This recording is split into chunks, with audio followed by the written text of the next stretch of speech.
चलिए क्लास 6 के ज्योग्राफी का सिलसिला चल रहा है और अब हम आ चुके हैं चैप्टर नंबर 7 पे, और जो कि है हमारा देश भारत। इसमें हम लोग पढ़ने वाले हैं हमारे प्यारे से देश भारत के बारे में। ठीक, चलिए शुरू कर लेते हैं। क्या भारत एक बहुत बड़े भौगोलिक विस्तार वाला देश है।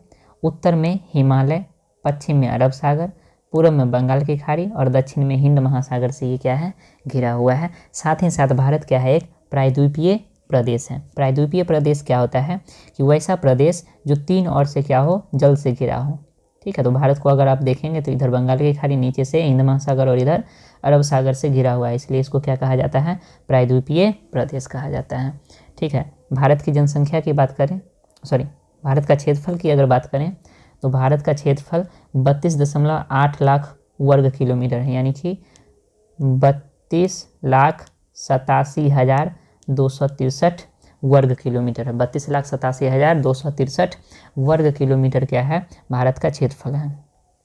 अब इसका अगर देखें तो उत्तर में लद्दाख से लेकर के दक्षिण में कन्याकुमारी तक इसका विस्तार कितना है, 3200 किलोमीटर है। यानी कि ये विस्तार कितना है, उत्तर से लेकर के दक्षिण तक 3200 किलोमीटर। ठीक, और पूर्व में अरुणाचल प्रदेश से लेकर के और पश्चिम में कच्छ तक, पश्चिम में कहाँ तक, कच्छ तक इसका विस्तार कितना है, 2900 किलोमीटर तक है। ठीक है, कितना है, 2900 किलोमीटर तक है। कोई दिक्कत, यानी कि ये अरुणाचल प्रदेश से लेकर के और इधर गुजरात के कच्छ तक इसका विस्तार कितना है, 2900 किलोमीटर। चलिए, चीज़ें क्लियर। अब भारत की अगर स्थलाकृति की बात करें तो यहाँ पर्वत, मरुस्थल, मैदान, पठार, तटीय भाग और द्वीप समूह, ये सारे क्या पाए जाते हैं, यहाँ स्थलीय स्वरूप पाए जाते हैं। ठीक, यहाँ जो है जलवायु, वनस्पति और वन्य जीव में तो भिन्नता पाई ही जाती है, साथ ही साथ जो है लोगों के भाषा, संस्कृति में भी क्या पाई जाती है, भिन्नता पाई जाती है। सिंपल सा लॉजिक है कि अगर आपके उच्चावच में अगर डिफरेंसेस हैं तो वहाँ से जलवायु प्रभावित होगी ही होगी। जलवायु भी अलग अलग देखने को मिलेगी ही मिलेगी, और जलवायु अगर अलग अलग है तो वनस्पति अलग अलग देखने को मिलेंगे ही मिलेंगे, और वनस्पति अगर अलग अलग हैं तो अलग अलग प्रकार के वन्य जीव देखने को मिलेंगे ही मिलेंगे। ठीक है, तो इन सारी चीज़ों में तो विभिन्नता है ही, लेकिन साथ ही साथ हमारी भाषा, हमारी संस्कृति में भी क्या है, भिन्नता पाई जाती है। लेकिन इस भिन्नता में भी क्या है, हम में क्या है, एकता है। ठीक है, जो कि हमारी परंपराओं में क्या होती है, दिखती है, झलकती है। सिंपल सा लॉजिक है, भले ही अलग अलग हम लोग धर्म के हैं लेकिन वो हमारी सेकेंडरी आइडेंटिटी है। ठीक है, हम लोग अलग अलग भाषा बोलते हैं लेकिन वो हमारी सेकेंडरी आइडेंटिटी है। हमारी जो प्राइमरी आइडेंटिटी है, प्राथमिक जो पहचान है, वो क्या है कि हम भारतीय हैं। वैसे भी बड़े बुजुर्ग कह गए हैं कि अगर भाई भाई अगर मिल के नहीं रहोगे तो दूसरा कोई आकर के तुम्हारे घर को तोड़ देगा। ठीक है, इसलिए अगर चाहते हैं कि हमारा देश मजबूत बना रहे तो क्या करना पड़ेगा, हम सभी लोगों को मिल कर के रहना पड़ेगा। ठीक, मिल कर के रहें तो हम अपने आप को मजबूत करेंगे। ठीक है, अगर आपस में ही लड़ाई करेंगे तो इससे दूसरे का कुछ बिगड़ेगा नहीं, इससे क्या होगा कि हम खुद ही कमज़ोर होंगे, और जब खुद कमज़ोर होंगे तो बाहरी हम पे उसका क्या करेगा, फ़ायदा उठाएगा ही उठाएगा। ठीक, इसलिए हम लोग क्या करें, मिल के रहेंगे। अब 2011 से लेकर के और अभी तक, 2011 से लेकर के अभी तक भारत की जो जनसंख्या है वो 120 करोड़ से भी ज़्यादा हो चुकी है। 2011 में जनसंख्या जो हुआ था, जनगणना हुआ था, उसके अनुसार भारत की जनसंख्या कितनी थी, 121 करोड़ थी, और अभी उससे भी ज़्यादा हो गया है। बात करें जनसंख्या की दृष्टि से भारत का कौन सा स्थान है, तो जनसंख्या की दृष्टि से भारत का दूसरा स्थान है और चीन जो है पहले स्थान पे है। अगर क्षेत्रफल की दृष्टि से बात करें तो क्षेत्रफल की दृष्टि से भारत कितना नंबर पे है, 7 नंबर पे है। इससे पहले कौन कौन है, रूस है, कनाडा है, ठीक है, उसके बाद अमेरिका है, उसके बाद चीन है। ठीक, चीन है, और उसके बाद क्या आता है, ब्राज़ील है, लिखा भी नहीं रहा है, ब्राज़ील, और उसके बाद क्या है, ऑस्ट्रेलिया है। ठीक, और उसके बाद 7वें नंबर पे हमारा क्या है, इंडिया है। ये क्षेत्रफल की दृष्टि से है। ठीक, और जनसंख्या की दृष्टि से क्या है, दूसरे नंबर पे हम लोग हैं। ठीक, और भी अगर कुछ चीज़ें जान लेते हैं कि जनसंख्या की दृष्टि से बात करें तो भारत का जो है 17.5% लोग जो हैं कहाँ रहते हैं, भारत में रहते हैं। ठीक है, यानी कि अगर विश्व में 100 लोग रह रहे हैं तो वहाँ जो है 17 यानी कि 17.5 लोग कहाँ के होंगे, इंडिया के होंगे। इतना ज़्यादा जनसंख्या घनत्व है अपने यहाँ का। ठीक है, अगर बात करें कि जो हमारा भू क्षेत्र है वो पूरे विश्व के भू क्षेत्र का कितना है, तो 2.4% है। 2.4%। ये सारी कुछ डाटा हैं, याद रखनी चाहिए। अब आते हैं भारत की स्थिति क्या है। ठीक, तो भारत का अगर देखें तो उत्तरी गोलार्ध में है। भारत किस गोलार्ध में है, उत्तरी गोलार्ध में। हम लोग पढ़ चुके हैं अक्षांश और देशांतर वाले चैप्टर में। ठीक, कर्क रेखा जो है 23.5 डिग्री उत्तरी अक्षांश, ये लगभग जो है देश के बीचों बीच होकर के गुजरती है। ठीक, तो क्वेश्चन ऐसे भी घुमा फिरा के दे सकता है कि मतलब ये कौन सा जो अक्षांश है वो देश को 2 बराबर भागों में बांटती है, या कौन सी रेखा जो है देश के बीचों बीच गुजरती है। ठीक है, तो ये कर्क रेखा है। और पूछे कि कितना राज्य से गुजरती है, तो 8 राज्यों से होकर के गुजरती है, जिसका ट्रिक क्या है, मित्र पर गमछा झार। ठीक है, अगर पश्चिम से देखें, पश्चिम से पूरब की तरफ, तो हमारा आ जाता है गुजरात, राजस्थान, मध्य प्रदेश, छत्तीसगढ़, झारखंड। ठीक, और उसके बाद इधर आपका आ गया पश्चिम बंगाल, त्रिपुरा और मिजोरम। ये सारे ये जो है 8 राज्य हैं जिससे कर्क रेखा क्या होती है, गुजरती है। क्लियर ना। अब दक्षिण से लेकर के उत्तर तक भारत की मुख्य भूमि की बात हो रही है। मुख्य भूमि का विस्तार जो है 8 डिग्री 4 मिनट उत्तरी अक्षांश से लेकर के 37 डिग्री 6 मिनट उत्तरी अक्षांश। ये जो मेन लैंड है, ये यहाँ से लेकर के और यहाँ उत्तर में लद्दाख तक, ये मेन लैंड कहलाता है। तो इसका विस्तार कितना है, 8 डिग्री 4 मिनट से लेकर के और 37 डिग्री 6 मिनट है, याद रखिएगा। तो क्या और इसका विस्तार है क्या, हाँ, अगर द्वीप को ले लें तो अंडमान निकोबार जो है, ठीक, ये हमारा द्वीप है। ठीक, तो यहाँ से अगर विस्तार देखें तो ये 6 डिग्री 4 मिनट से लेकर के और 37 डिग्री 6 मिनट तक होगा। चीज़ें क्लियर, कोई दिक्कत नहीं ना। तो अब देखिए, जो सबसे दक्षिणतम जो पॉइंट है 6 डिग्री 4 मिनट, उसको कहा जाता है इंदिरा पॉइंट। उसको क्या कहा जाता है, इंदिरा पॉइंट। और सबसे जो उत्तरी बिंदु है उसको कहा जाता है इंदिरा कॉल। ये याद रखिएगा। ठीक,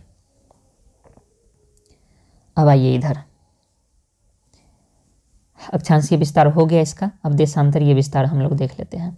देशांतरीय विस्तार क्या है, 68 डिग्री 7 मिनट पूरब से लेकर के 97 डिग्री 25 मिनट पूरब है। ठीक, 68 डिग्री 7 मिनट पूर्वी देशांतर से लेकर के 97 डिग्री 25 मिनट पूर्वी देशांतर तक इसका क्या है, देशांतरीय विस्तार है। कोई दिक्कत यहाँ तक, कोई दिक्कत नहीं होनी चाहिए। अब देखिएगा, यहाँ जब अंतर आप लोग अगर निकालिएगा तो लगभग जो है 30 डिग्री का अंतर होता है। लगभग कितना, 30 डिग्री का अंतर। अरुणाचल प्रदेश से लेकर के और इधर गुजरात तक 30 डिग्री का अंतर होता है। और चूँकि हम लोग जानते हैं कि 1 डिग्री जो है 4 मिनट का अंतर ला देता है, 4 मिनट का अंतर ला देता है। तो अगर इसको गुना करेंगे 4 से तो 120 मिनट का, 120 मिनट, यानी कि 2 घंटे का अंतर है अरुणाचल प्रदेश से लेकर के और गुजरात के बीच में। यानी कि अगर अरुणाचल प्रदेश में अगर 4 बजे जो है सूर्योदय हो रहा है तो गुजरात में कितना बजे होगा, 6 बजे। ये सारी चीज़ें हम लोग पहले ही देख चुके हैं। ठीक है, अब एक चीज़ और है, जिस देश का विस्तार जो है ये पूरब से लेकर के पश्चिम तक का विस्तार ज़्यादा होगा तो उसमें तो एक मानक समय तो लगेगा नहीं। अभी हम लोग क्या है, भारत क्या है, एक मानक समय को अपनाए हुए हैं। लगभग भले 2 घंटे का अंतर है लेकिन एक मानक समय को अपनाए हुए हैं। लेकिन जिस देश का इससे भी ज़्यादा विस्तार हो वो क्या करेगा, तो वहाँ जो है अलग अलग मानक समय बनाए जाते हैं। इसके कुछ उदाहरण आप लोगों को देखने को मिलेंगे कहाँ, संयुक्त राज्य अमेरिका में। संयुक्त राज्य अमेरिका में जो है 7 और कनाडा में 6 मानक समय है। ठीक है, बेसिकली कहना क्या चाह रहा है कि बड़े देश जिनका विस्तार पूर्व से पश्चिम की ओर बहुत अधिक होता है, वहाँ पूरे देश के मानक समय एक नहीं हो सकता है, मतलब एक नहीं लिया जाता है, नहीं तो बहुत ज़्यादा अंतर आ जाएगा ना फिर। तो इसलिए जो है संयुक्त राज्य अमेरिका में 7 और कनाडा में 6 मानक समय है, याद रखिएगा। ठीक, कोई दिक्कत नहीं। चलिए, यहाँ भारत की तो हो गई ना क्लियर, कोई दिक्कत नहीं।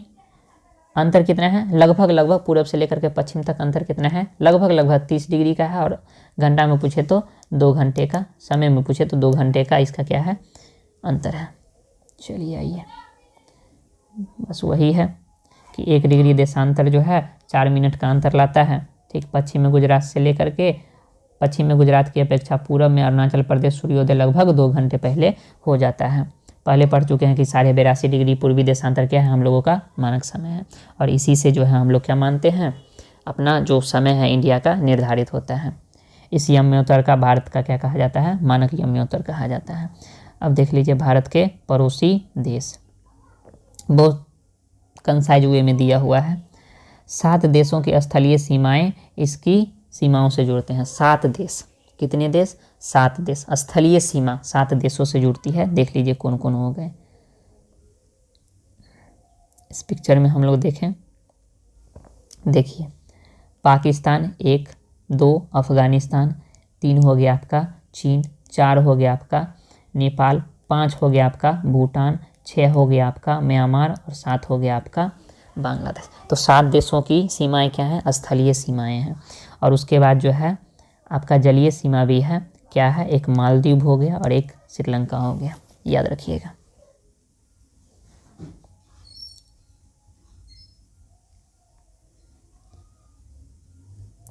ठीक, अब यहाँ पे देखिए श्रीलंका और मालदीव हमारे पड़ोसी देश हैं। किस तरीके से, 2 द्वीप हैं, ये भी हमारे पड़ोसी देश हैं।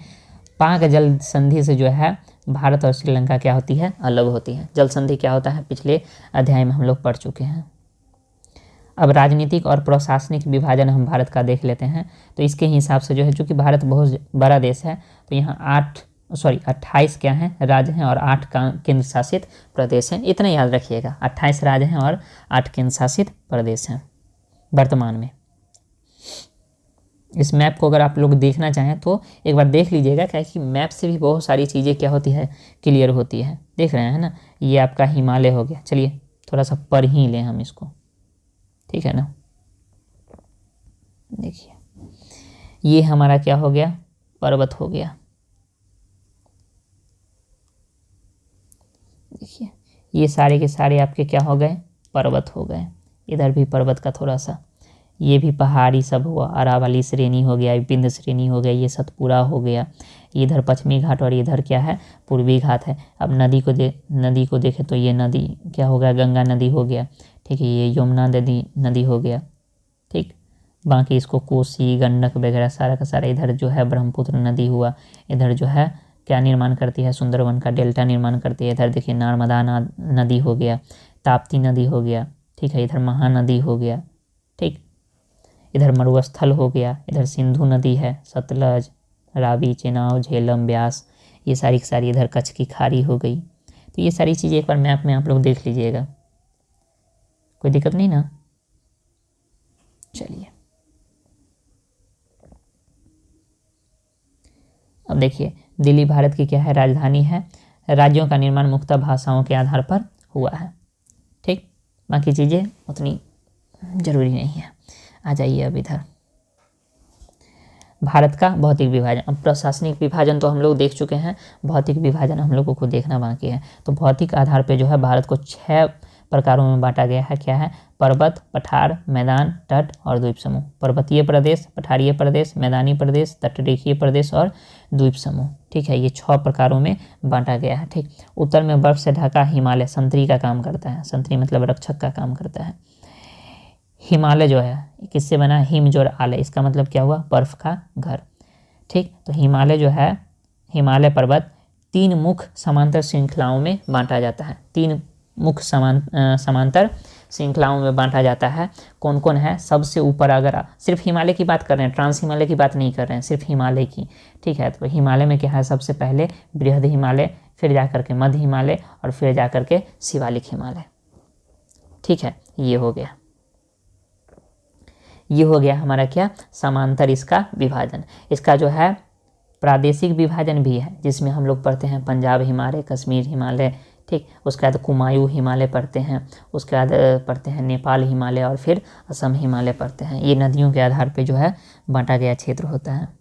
चलिए आइए, तो पढ़ चुके हैं। सबसे ऊपर क्या है, बृहद हिमालय या महान हिमालय, ठीक है, जिसको हिमाद्री कहते हैं। उसके बाद मध्य हिमालय या फिर क्या कहते हैं उसको, हिमाचल कहते हैं। और सबसे नीचे वाला भाग क्या है, शिवालिक है। चलिए अब मैदानी भाग में आते हैं। हिमालय के दक्षिण में भारत का उत्तरी मैदान स्थित है, ठीक है। हिमालय के दक्षिण में, ये हिमालय हो गया, इसके दक्षिण में क्या है, भारत का उत्तरी मैदान स्थित है। ठीक, ये क्या है, मैदान समतल और सपाट है। ये मैदान सिंधु, गंगा और ब्रह्मपुत्र तथा इनकी सहायक नदियों द्वारा लाए गए जलोढ़ निक्षेपों से बना है। ठीक है, किससे बना है, जलोढ़ निक्षेपों से बना है। उसके बाद नदियों के ये मैदान कृषि के लिए उपजाऊ भूमि प्रदान करते हैं। ठीक है, क्योंकि नई नई मिट्टी लाते हैं तो उपजाऊ मिट्टी, मतलब उपजाऊ जो है ना मिट्टी, ये चूँकि लाते हैं मिट्टी और बिछा देते हैं तो उससे क्या होता है कि नई नई मिट्टी आती जाती है तो उसमें उपज जो है ना बहुत बेहतर होती है। ठीक है, और इस यही रीज़न है कि यहाँ जो है इन क्षेत्रों में, मैदानी भागों में क्या है कि जनसंख्या अधिक रहती है, जनसंख्या घनत्व तो क्या रहता है, ज़्यादा रहता है। अब जलोढ़ निक्षेप क्या होता है थोड़ा सा देख लेते हैं। देखिए, जलोढ़ निक्षेप ये नदियों के द्वारा लाई गई महीन मिट्टी होती है तथा नदी बेसिन में क्या कर दी जाती है, निक्षेपित कर दी जाती है। निक्षेपित कर देना मतलब बिछा देना। ठीक है, और नदी बेसिन क्या हुआ ये समझ लीजिए। जैसे देखिए, ये मेन नदी हुआ और इसकी सहायक नदी, सहायक नदी मतलब क्या, एक नदी जो है उसमें जो है जो आकर के मिलती है, जो आकर के मिलती है नदी, वो उसका क्या कहलाता है, सहायक नदी कहलाता है। तो देखिए, ये मुख्य नदी हो गया, मान लीजिए ये गंगा है, ठीक है, और इसकी सहायक नदियां हैं। ठीक, तो ये जो क्षेत्र होगा जहाँ से जहाँ तक इसकी पानी क्या करेगी, सिंचित करेगी, वो सारे का सारा क्षेत्र क्या करेगा, नदी बेसिन कहलाएगा। ठीक है, ये सारा का सारा क्षेत्र क्या है, नदी बेसिन है। चलिए, तो हिमालय वाला भाग पढ़ लिए हैं, मैदान वाला भाग पढ़ लिए हैं। अब देखिए यहाँ पे जो है थोड़ा सा एक और पॉइंट है, गंगा एवं ब्रह्मपुत्र नदियाँ विश्व के सबसे बड़े डेल्टा का निर्माण करती है। पिछले चैप्टर में हम लोग पढ़ चुके हैं डेल्टा वगैरह क्या होता है, जिसे सुंदरवन का डेल्टा कहा जाता है। इस डेल्टा की आकृति क्या है, त्रिभुजाकार है। पूछेगा कि सुंदरवन डेल्टा का जो आकार है, आकृति कैसा है, तो त्रिभुजाकार है। डेल्टा वह स्थल होता है, ठीक है, डेल्टा स्थल वह भाग होता है जो नदी के मुहाने पर बनता है। जहाँ नदियाँ समुद्र में प्रवेश करती है उस जगह को नदी का क्या कहा जाता है, मुहाना कहा है। सिंपल से समझिए, जो नदी का मुहाना है वो क्या है, पिछले चैप्टर में हम तो बात कर ही चुके हैं ना, कि जो नदी आई, ठीक है, जो बड़े जल क्षेत्र में मिल जाती है वो उसका क्या कहलाता है, मुहाना कहलाता है। और उससे पहले जहाँ पे जो अपने साथ जो अवसाद ला रही है वहाँ जा कर के क्या कर दी है, बिछा दे रही है, क्योंकि वहाँ पे क्या हो रहा है, गति धीरे हो जा रहा है। अगर पिछला चैप्टर अगर आप लोग देखें तो उतना ज़्यादा कन्फ्यूजिंग नहीं लगेगा, उसमें डिटेल से समझाएगा। तो क्या हो रहा है कि चूँकि नदी की धारा धीरे हो जा रही है तो अपने साथ जो अवसाद ला रहे हैं वो बिछाना स्टार्ट कर देती है और उसी से क्या बनता है, डेल्टा बनता है। ठीक, चलिए आइए समझते हैं। मुहाना भी हम लोग समझ चुके हैं। अब मरुस्थलीय पर, तो भारत के पश्चिम भाग में क्या है, भारतीय महामरुस्थल है। ठीक है, थार जिसको कहते हैं, शुष्क, गर्म और रेतीला स्थल है। ठीक, यहाँ वनस्पति की मात्रा बहुत कम होती है। बस इतना सा दिया हुआ है, इसका नाम थार रेगिस्तान है, थार मरुस्थल है, ये भी याद रखिएगा। ठीक, अब आइए प्रायद्वीपीय पठार पे, बहुत सिंपल बहुत छोटा छोटा जानकारी दिया हुआ है। उत्तरी मैदान के दक्षिण में, उत्तर जो मैदान था, मैदानी भाग के अब दक्षिण में आ जाइए, दक्षिण में प्रायद्वीपीय पठार स्थित है। इसकी आकृति भी क्या है, त्रिभुजाकार है। ये जो है इसकी आकृति भी आपको कैसी मिलेगी, त्रिभुजाकार मिलेगी। ठीक है, इसका धरातल काफ़ी ऊंचा नीचा है। यह क्षेत्र बहुत सी पहाड़ी श्रृंखलाएं तथा घाटियां स्थित, मतलब इस क्षेत्र में बहुत सी पहाड़ी श्रृंखलाएं और घाटियां स्थित है। इसके उत्तर पश्चिम में अरावली श्रृंखला है, जो कि हम बात कर चुके हैं, सबसे पुराना बलित पर्वत है, जो विश्व की सबसे पुरानी श्रृंखला है। ठीक, विश्व की सबसे पुरानी, भारत की नहीं, सिर्फ भारत की नहीं, विश्व की। विंध्य एवं सतपुरा भी महत्वपूर्ण श्रृंखलाएँ हैं। इस श्रृंखलाओं से होकर के नर्मदा और ताप्ती नदी बहती है। याद रखिएगा, पूछ लेगा कि भ्रंश घाटियों में बहने वाली नदी कौन है, तो याद रखिएगा ताप्ती और नर्मदा और ताप्ती, ये पश्चिम की ओर बहने वाली नदियाँ। याद रखिएगा, नर्मदा और ताप्ती जो है पश्चिम की ओर बहने वाली नदी है, अरब सागर में जाकर के मिलती है। इसका मुहाना क्या है, अरब सागर है, अरब सागर में जाकर के गिरती है। इस पठार के पश्चिम में पश्चिमी घाट और या सह्याद्री और पूर्व में पूर्वी घाट स्थित है। बतलाए थे ना, ये पठारी भाग हो गया। ठीक, इसके पश्चिम में आ जाइए तो पश्चिमी घाट या फिर सह्याद्री, इसको सह्याद्री कहते हैं, और इधर पूर्व में पूर्वी घाट पड़ता है। ठीक, और पश्चिमी घाट और पूर्वी घाट जहाँ पे मिलता है उस श्रृंखला को हम लोग नीलगिरी पर्वत कहते हैं। नीलगिरी जो पर्वत है उसके द्वारा जो है पश्चिमी घाट और पूर्वी घाट दोनों मिलता है। ठीक। पश्चिमी घाट का विस्तार एक समान रूप पश्चिमी घाट का विस्तार एक समान रूप में है, जबकि पूर्वी घाट बीच बीच में क्या हुआ है, टूटा हुआ है, ठीक, तथा असमान है। इन पठारों में खनिज जैसे कोयला, लौह अयस्क की क्या है, प्रचुरता है, ठीक। पश्चिमी घाट के पश्चिम में तथा पूर्वी घाट के पूर्व में तटीय प्रदेश मतलब तटीय मैदान स्थित है। समझिए, ये पश्चिमी घाट हो गया, इसका पश्चिम भाग, और ये पूर्वी घाट हो गया, इसका पूर्वी भाग। इसमें क्या है, तटीय मैदान स्थित है, ठीक है। पश्चिमी तटीय भाग जो मैदान है वो काफ़ी क्या है, संकरा है, मतलब काफ़ी पतला है, लेकिन पूर्वी तटीय मैदान जो है वो थोड़ा सा क्या है, बेहतर, आपका क्या है, चौड़ा है पश्चिमी घाट की अपेक्षा, पश्चिमी घाट की अपेक्षा, ठीक है। पश्चिमी तटीय प्रदेश की अपेक्षा क्या है, अच्छा हाँ, चलिए आ जाइए, एक चीज़ और था यहाँ पे, हाँ, वहाँ पूर्व की ओर बहने वाली कई नदियाँ हैं, ठीक है। जो पूर्वी घाट है उधर पूर्व की ओर बहने वाली कई नदियाँ हैं, जिसमें क्या है, महानदी, गोदावरी, कृष्णा और कावेरी। याद रखिएगा, महानदी, गोदावरी, कृष्णा और कावेरी, ये सारी की सारी क्या हैं, पूर्व की ओर बहने वाली नदियाँ हैं, ठीक, जो कि कहाँ गिरती है, बंगाल की खाड़ी में गिरती है, यानी कि इसका जो है मुहाना कहाँ है, बंगाल की खाड़ी में है। ये नदियाँ अपने मुहाने पर उपजाऊ डेल्टा का निर्माण करती है, ठीक है। बंगाल की खाड़ी में गंगा एवं ब्रह्मपुत्र नदियों के मुहाने पर सुंदरबन डेल्टा स्थित है, ठीक। बाकी इधर जो है कुछ सुनामी वगैरह के बारे में दिया गया है, उसको पढ़ें, उससे पहले जो है थोड़ा सा ये प्रवाल द्वीप है, इसको अगले जो क्लास है शायद 7 में है, प्रवाल द्वीप डिटेल में, वहाँ हम लोग देखेंगे, ठीक। देखिए यहाँ पे कुछ है, आओ करके सीखे। बहुत सी लड़कियों का नाम नदियों के नाम पर होता है, जैसे यमुना, मंदाकिनी, कावेरी। क्या आप अपने आसपास किसी लड़की को का नाम जानते हैं जिसका जो है, जिसका नाम किसी नदी के नाम पर है? अपने माता पिता तथा दूसरों की सहायता से इस प्रकार के नामों की एक सूची तैयार करें। क्या आप जल से संबंधित दूसरे नाम को ढूंढ सकते हैं, जैसे शबनम? ये करके देखने वाला चीज़ है। चलिए अब प्रवाल क्या होता है सो समझते हैं थोड़ा सा। प्रवाल छोटे समुद्री जंतुओं के कंकाल, जिसे पॉलिप कहते हैं, याद रखिएगा। छोटे समुद्री जंतुओं के कंकाल क्या कहलाते हैं?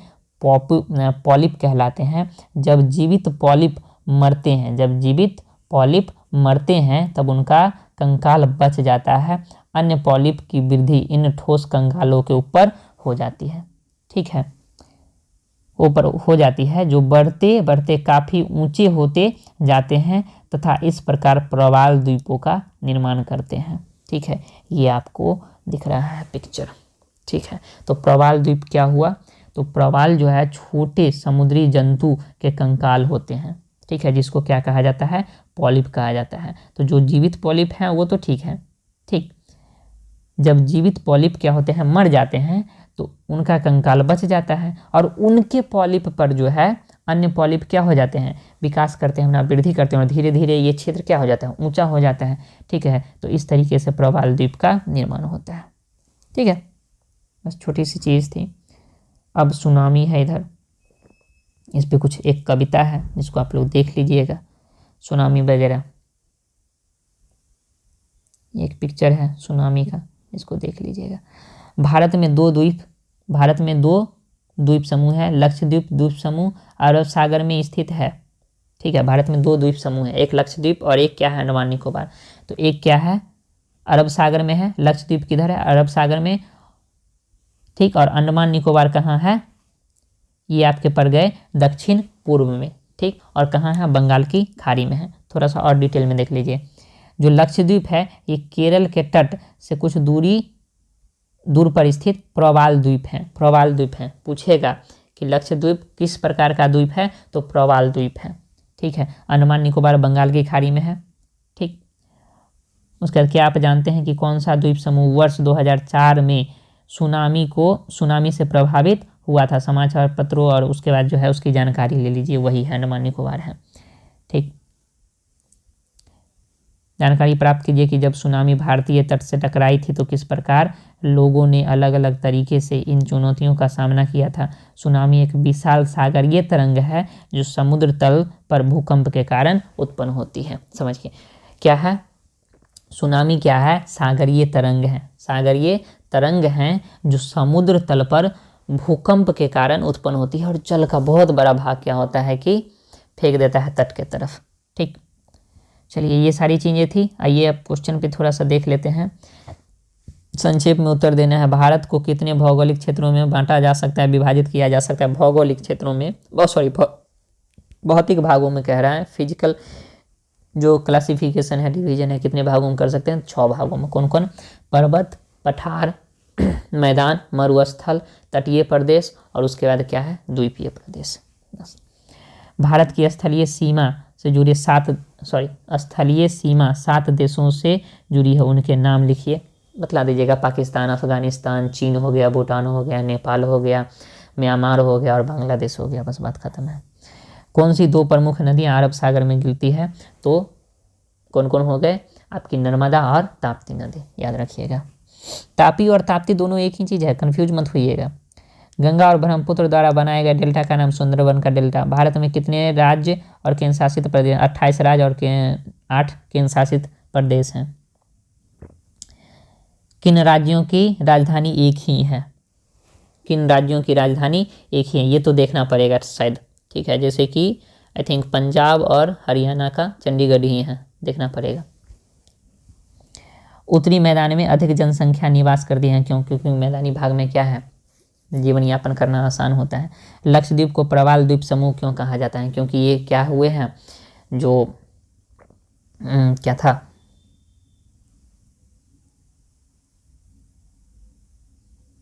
पॉलिप, जो पॉलिप मर जाते हैं ना, उसी के ऊपर जो अन्य पॉलिप हैं वो जमा होते चले जाते हैं। ठीक है, और उस तरीके से एक द्वीप का निर्माण हो जाता है, जो ऊंचा भाग हो जाता है उसी को क्या कहते हैं? प्रवाल द्वीप कहते हैं। और लक्षद्वीप इसी तरीके से बना हुआ द्वीप है। चलिए आ जाइए, क्या है? हिमालय के सबसे दक्षिणी भाग को क्या कहा जाता है? सबसे दक्षिणी भाग तो सबसे, देखिए समझिए, सबसे पहले क्या है? महान हिमालय है, ठीक है, या फिर हिमाद्री। उसके बाद क्या है? मध्य हिमालय या फिर हिमाचल। और उसके बाद क्या है? शिवालिक। तो सबसे दक्षिणी भाग पूछ रहा है तो क्या हो जाएगा? शिवालिक। सह्याद्री को अन्य किसी नाम से जाना जाता है? तो पश्चिमी घाट के नाम से पाक जल संधि जो है किन देशों के बीच है? तो श्रीलंका और भारत के बीच है, भारत और श्रीलंका के बीच।